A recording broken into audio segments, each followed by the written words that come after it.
Sa San Miguel, Bulacan, lubog po sa tubig ang ilang barangay dahil sa tuloy-tuloy naman na pag-ulang dala ng bagyong Lando. May ulat on the spot si Tina Panganiban Perez. Tina? Connie, maaraw na rito sa San Miguel, Bulacan pero may mga barangay pa ring lubog sa baha. Sa barangay Cambio hanggang tuhod pa rin ang baha sa ngayon.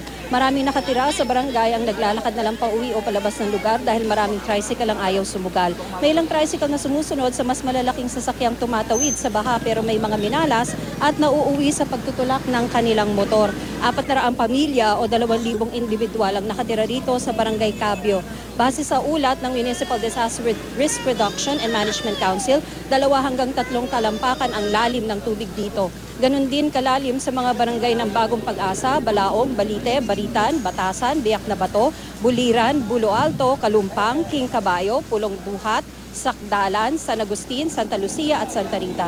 Hanggang 4 na talampakan naman daw ang baha sa barangay Bagong Silang, Bantog, Bardias, Buga, Maligaya, Salangan, San Juan at San Vicente.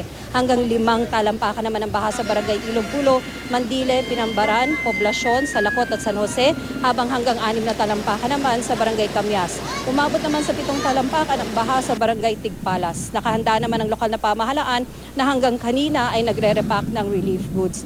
Kagabi, Connie, umabot daw hanggang dibdib ang baha dito sa barangay Cambio. Pero ngayong sumisikat ang araw, umaasa ang mga nakatira rito na mabilis ding huhupa ang baha. Connie? Maraming salamat, Tina Panganiban Perez.